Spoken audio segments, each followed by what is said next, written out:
श्री माधव द्वारा विजयपुर के लिए यात्रा।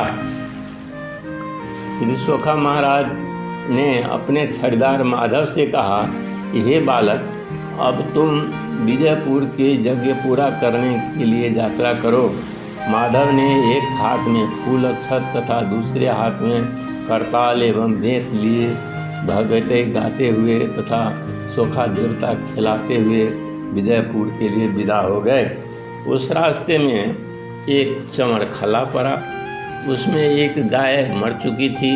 उसकी हड्डी सब इधर उधर छिड़िया गई थी। उसकी माँ मर जाने के कारण उसकी बाछी मनवा कर वहाँ बैठी हुई थी तथा अपनी दोनों आँख से लोर चुआ कर रही थी।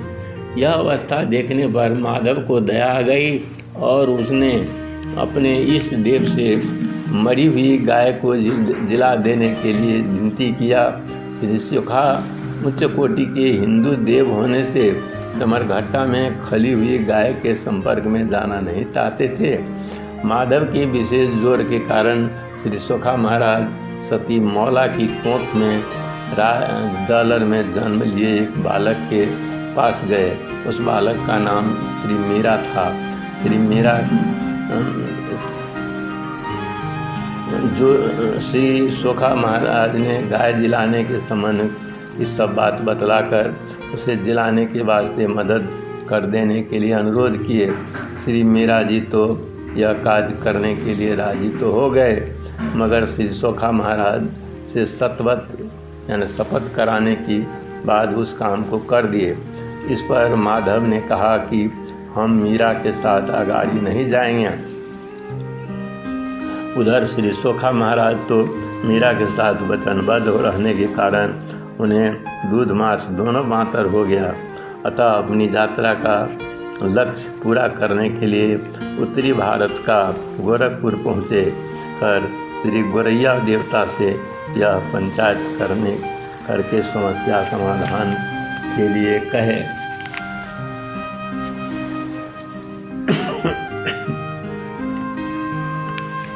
श्री गोरैया उनकी मदद के लिए राजी हो गए। वे अपने माथे में बहुत बड़ा मुड़े था यानी पगड़ी बांधकर हाथ में बांस के छिपरा का झड़ी बजाते हुए बहुत सारे सुगर को दुड़िया कर उस चमरखाला में पहुँचे। मीरा मुसलमान देवता होने के कारण वहाँ से वे परा गए।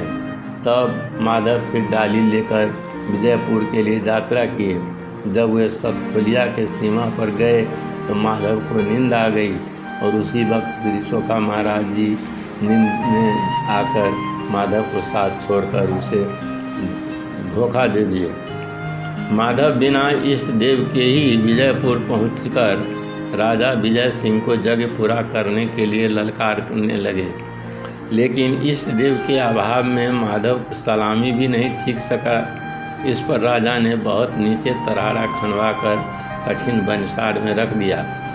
अब तो माधव कभी श्री सोखा महाराज का सुमिरन करते, कभी हिया फाड़ कर रोते तो कभी संतोष कर के ही समय बिताने लगे। 12 वर्ष का समय बीत गया। श्री सोखा महाराज की नींद नहीं खुली।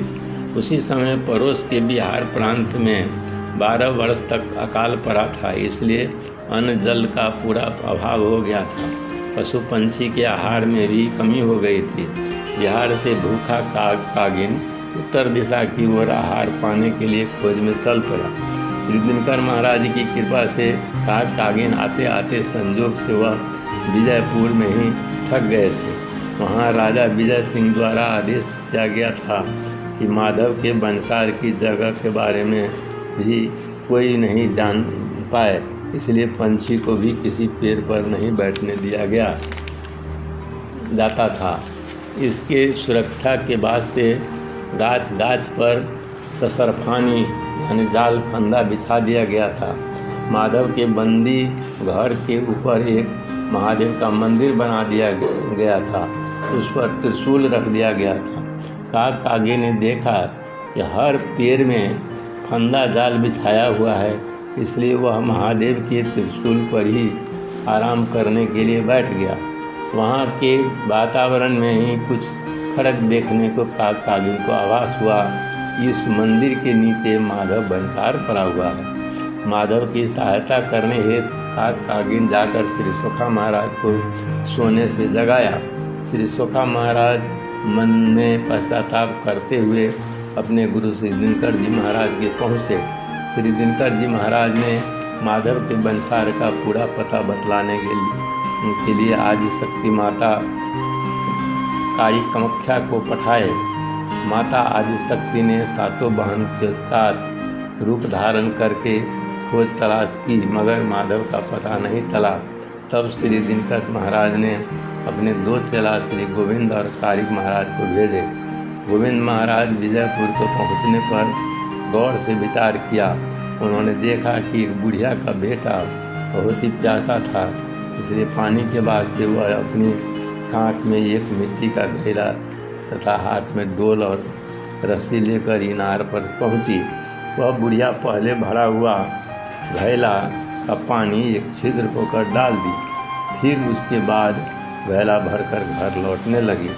इस बात को श्री गोविंद महाराज बहुत ही गौर से देख रहे थे।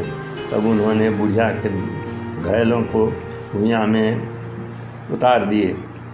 तब भी राजा के से बुढ़िया के कारण नहीं बतलाया।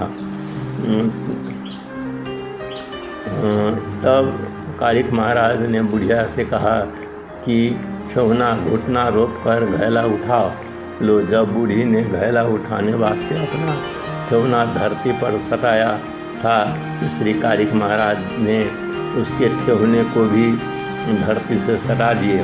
बुढ़िया अपना बेटा बहुत ही प्यासा रहने के कारण हार कर बहुत ही डरते हुए पहले घैले का पानी मंदिर के तले माधव के लिए रखे जाने के वास्ते बतला दी। तब श्री कारिक और गोविंद महाराज ने बुढ़िया को भूमि से घैला उठा देने में मदद की और उन्हें अपने घर जाने को कहे। इस बात को पूरी तरह से जानकारी लेने के लिए माता आदि शक्ति एक माछी का रूप धारण करके घैला द्वारा पानी पठाया गया मोड़ी यानी बील होकर तरहरा में पहुंची। माधव की यह दुर्दशा देखकर बहुत दुखी हुई। वे श्री दिनकर महाराज का स्मरण करके उनसे आज्ञा मांगी कि अपनी शक्ति से तरहरा उड़ाकर मंदिर को तोड़कर माधव को बाहर निकाल ले। श्री दिनकर की आज्ञा पाकर माधव को बाहर निकाल दी। फिर श्री सोखा महाराज ने अपने दाहिने हाथ की कनगुड़िया औरी के अमृत से माधव को जिला दिया।